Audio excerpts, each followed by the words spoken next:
Hello, this is Gary, and I'm gonna present on some of the things to prepare for in terms of your upcoming internship. So I will just share a slide that I have prepared in that regard.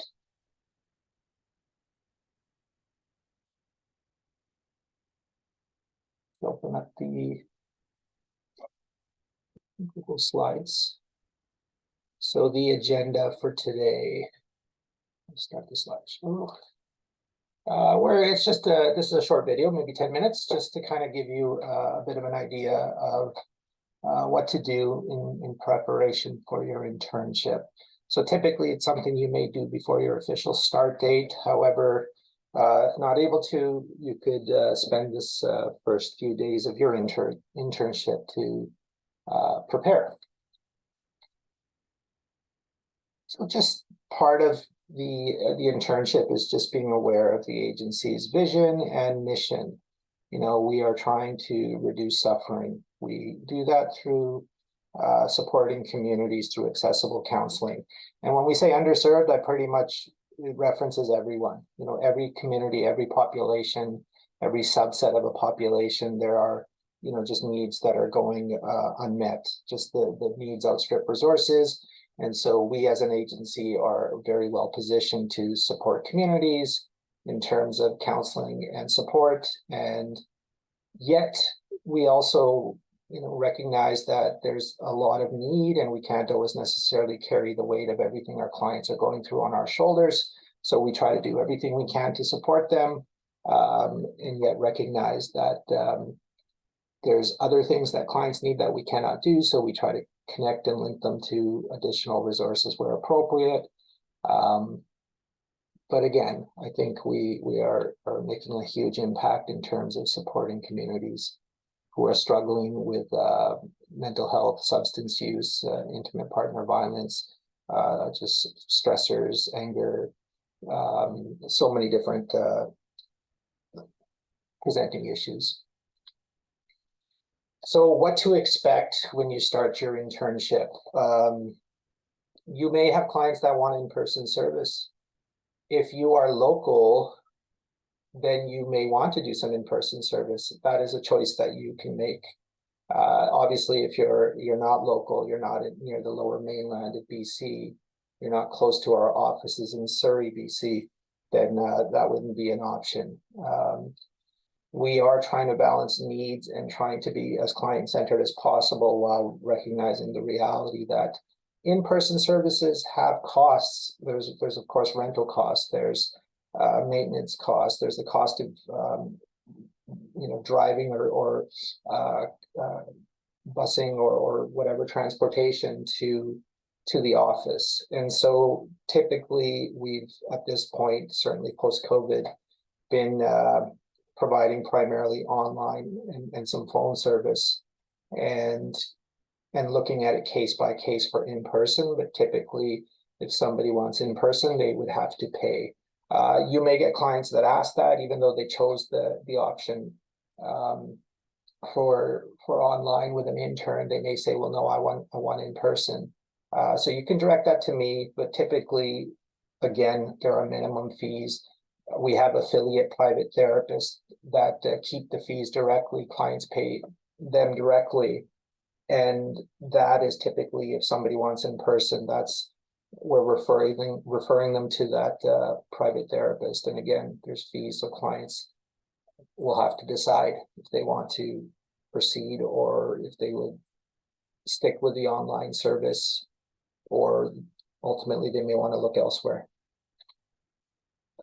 So some of the rights and responsibilities, I mean, I expect this of everybody. So, you know, it's not just the expectations on interns, it's the expectations we have of our supervisors, our staff, our private therapists we work with, myself. I expect the same things.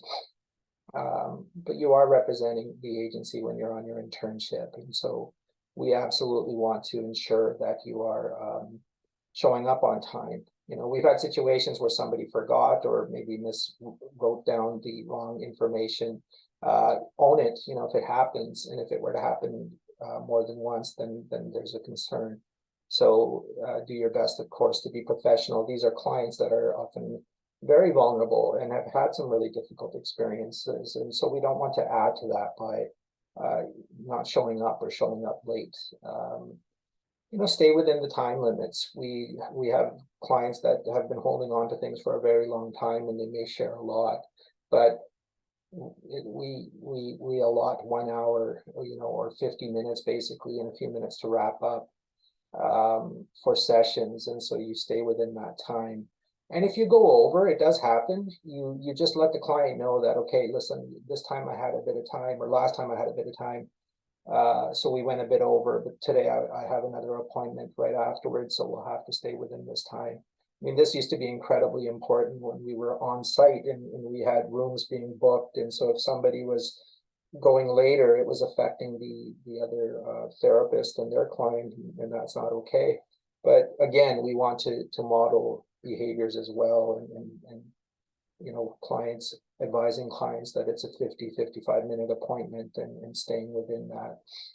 And as I mentioned, if it goes longer, then just being clear that, okay, this time, because there was a lot going on here, we went a little longer, but we wouldn't be typically doing that.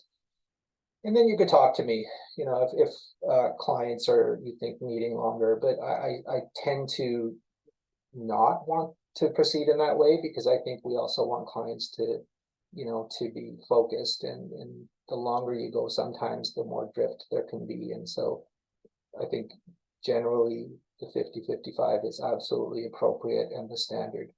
Of course, stay within your scope of practice. So you do what you've been trained to do. You don't go beyond that. If you have interest in other interventions, of course, you can explore that. But unless you've actually got the full-on training, you wouldn't be applying that. And certainly you would talk to your supervisor and myself before you were to proceed to apply an intervention that isn't part of what the agency does, the traditional therapeutic interventions. And this one's huge. I mean, our commitment is to clients, it's to our team as well, that, and around professional communication, but prompt communication. Again, our clients have often been turned away or put on huge wait lists, and that's the expectation they have. So, we want to change that. We want to be responsive to their needs. And even if it's just a matter of sometimes letting a client know, like, I don't have time availability this week, but we can book for next week or even 2 weeks from now, and we'll go from there. So it's important that when I or your supervisor reaches out to you, it's and has some question, have you followed up with this client, or here's a client for you, can you take it on, that you are responding promptly. Because if you don't, it's hurting the client, and it's time that no supervisor really has to be sort of continuously chasing after anyone, asking if there's been follow-up or what is the status of this client. So we expect you to respond back 24 hours and 48 at the latest, but I would say try to do it as promptly as possible. So that means checking your emails regularly. It is a primary form of communication that we use. And so please be responsive. So as you prepare, you'll be reaching out to clients, and typically the way we do it, and there's way more information on the website for this, but we have everybody download an app, and it's a free app. And although there's some that are fee-based, so we would encourage the free app, but you're welcome to go for the fee-based one. That would be at your own expense. But again, a few different options for you to reach out to clients. And part of that is creating an email that's separate from, of course, your personal email, your school email, a separate email that you could utilize as well to reach out to clients. And so there's a suggestion there that you may want to use, just using any one of the free email services like Gmail or Hotmail or Yahoo. And there's others as well. So whatever you want to do for those free ones, feel free. Whatever app, Fondo or any of the others there, Text Now or Hushed, but Fondo is the one that a lot of folks use. I don't use it because I have my own line, and but for you as a student, you want a separate number from, we don't want you ever using your personal line, so you get this free one. And again, I've heard that sometimes it could be a bit hit and miss, and so I would say if the reception's not great, you call using Fongo, and then you say, okay, I'm going to call you right back, but it's going to be a block number, and please pick it up. And then that's a way to connect using the phone app for the initial contact, and then just letting them know that this line might be a bit, if it's not, the reception's not great, then you have the option of blocking your number and contacting them. But make sure you do block your number, and you can Google how you can do that, because it's different for different phones. So there was a tagline, sorry, in the previous email that you create. So you can create an email like that, which just lets them know that, it's an auto reply or a signature that you can put on there that lets clients know. We don't want clients, to be in distress and trying to email you or call you, on the Fongo line. So that's something else, going back to the phone line, is you turn it off. It's web-based, so you turn it off when you're not on Practicum. And you let clients know that it's web-based and that it's off when you're not on Practicum. So if they are in crisis or struggling, then we want them to reach out to the appropriate services.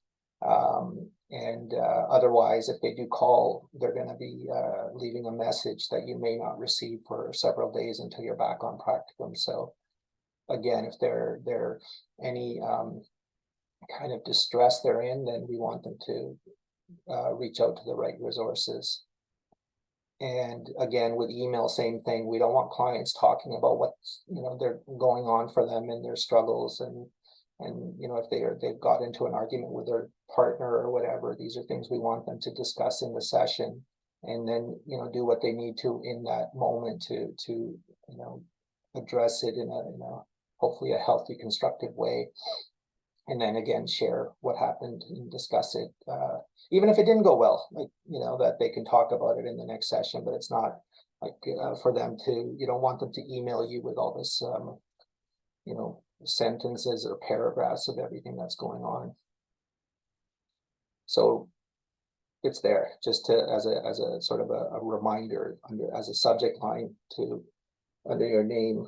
You can put this down, or one that another student used that I thought was really good is this one that just kind of explains, again, that if they are, so this was under their name in the email that they created, that if they're in crisis, there's certain places they can contact, and then just to be aware, if they're reaching out to say, I can't make my appointment, that if they didn't give prior notice, that there may be fees charged, and that last statement as well, your privacy is of utmost importance. Please be advised that email communication is reserved for sending resources and scheduling of consultation or appointment time and date. Emails, pertaining to specific mental or physical health questions puts you at risk for health information hacks. Please call me directly to discuss your questions.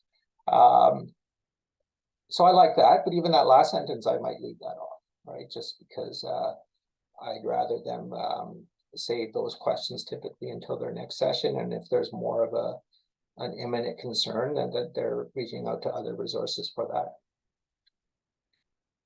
All right, so just again, as part of your prep, things I ask you to do is look at our frequently asked questions. Those are questions that our interns have had over the years. So we were getting those questions regularly. So we created a frequently asked questions section on the website that, so if you have questions, there's a good chance that it's there. It may not be, so don't hesitate to reach out, because then that may be another point we need to put on the FAQs.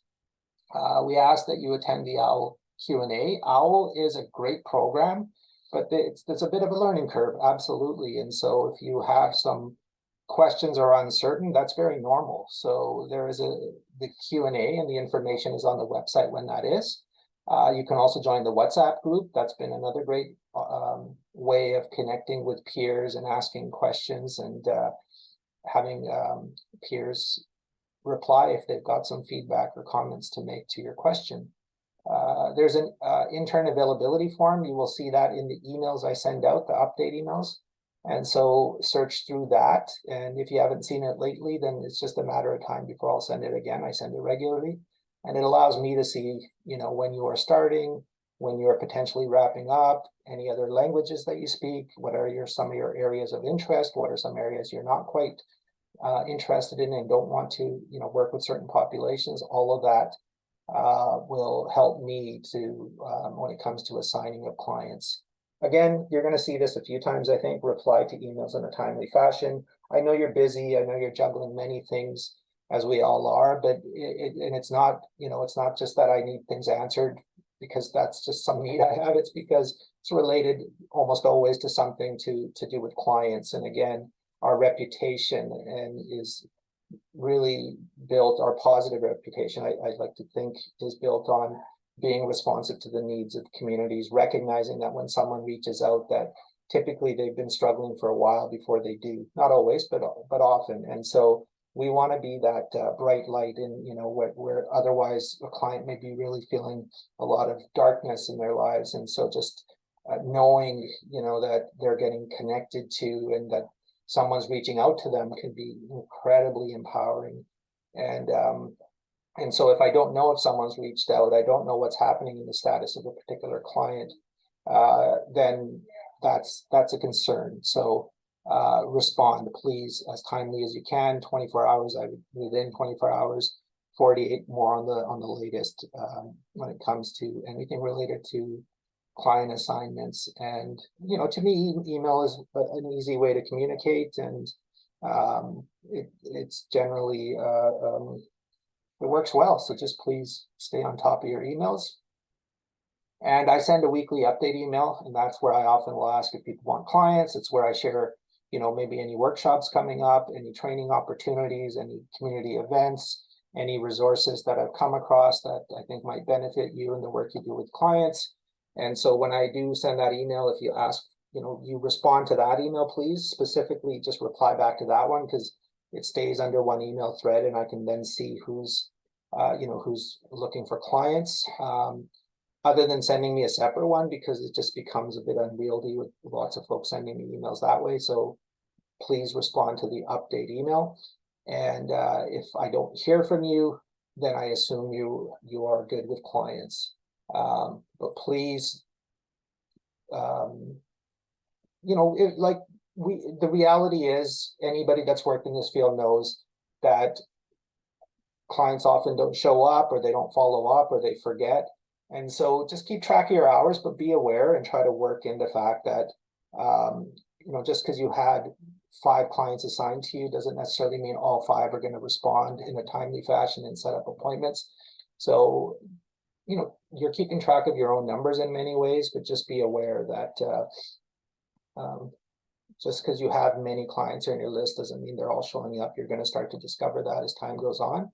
And if you need clients, don't wait too long to do that, because especially if you become quite far behind, you don't want to be struggling to catch up afterwards. Any conflicts, issues, we have like group supervision daily, more or less, and then on even multiple times on several days. And maybe there's going to be differences of opinion within that. And so we just ask that, if any issues happen, if you're upset by something, please reach out and we will dialogue about it. This agency is very much around how do we support each other and support our clients, of course. And so that's the ultimate goal. And if there are issues, differences of opinion, conflicts, we want to be able to address those in a constructive manner. And that could include, conflict with peers. It could include a conflict with the supervisor. There's protocols around that. Some of that, again, that's in the frequently asked questions. But the last thing I want anyone to do is to feel, to be upset by something and not feel they can express it or not expressing it. So we want to be clear that there are ways to express that. And we want to hear from you, and we want to make sure that we're continuously developing our counselors, our social workers, our students, our volunteers, our staff, our supervisors.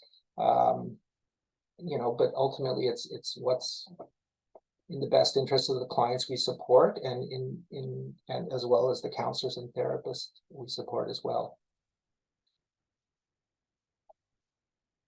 Okay, so just a little more details about how to kind of address conflicts, so obviously talk to the person that you may have some conflict with, and if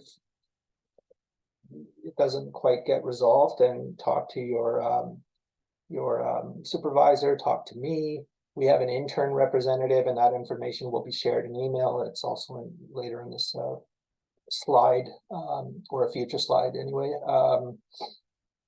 And if you don't know, then you can just reach out and I'll pass it along. And the reason we have an intern rep is, someone may feel like I can't really share this with my supervisor or with Gary for whatever reason. If you feel that way, I'm not going to challenge that. Again, I like to think we're very approachable, but if you feel more comfortable talking to an intern rep who then can share it with me, that's absolutely fine, and they can anonymize it, and I'm okay with that. In the end, it's, if something occurred that was of concern, we want to, I can't change that happen, but we hopefully can reduce the likelihood of those kind of situations. So again, open to constructive feedback. And so it's Spence. Spence is one of our grads from a few years ago doing amazing work and contributing through some group supervision facilitation. And the information is there. If ever you feel more comfortable communicating with Spence, you're welcome to. And we also encourage our interns to seek out counseling if they, if something is coming up in their own work they're doing, then by all means, please reach out and seek out counseling. Or if you just want to make sure that you're doing your optimal work and you just would like to work with somebody to ensure that, then absolutely we could accommodate that. There's one of our students from another country had mentioned years ago, like that's a requirement for counselors, is that they have their own counselor. And I thought that was wonderful. I think that's a great way to ensure that counselors and social workers are doing their optimal work, that they're addressing whatever's coming up for them, or whatever past issues they've experienced that may be impacting their lives, not just their work, but if it's impacting their lives in other aspects, then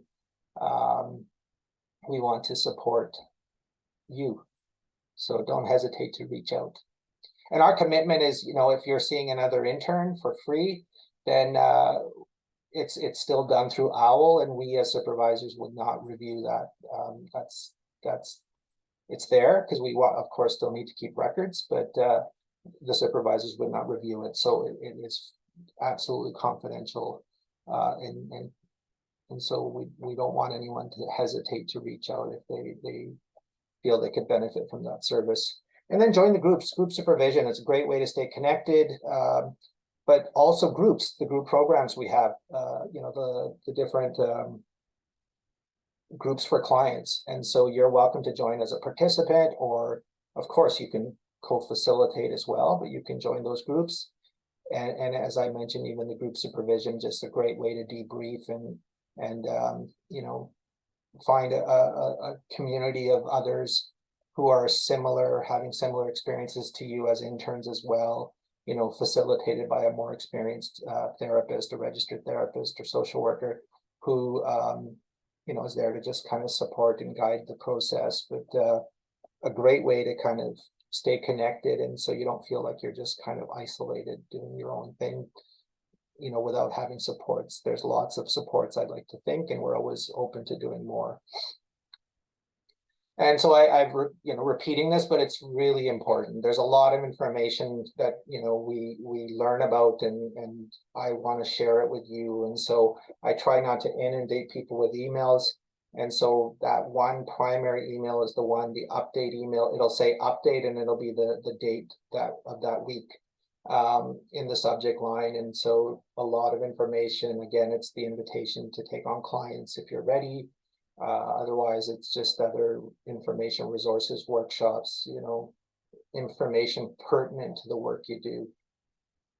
So please read that one. There's others that you may not be able to get to, that come during the week.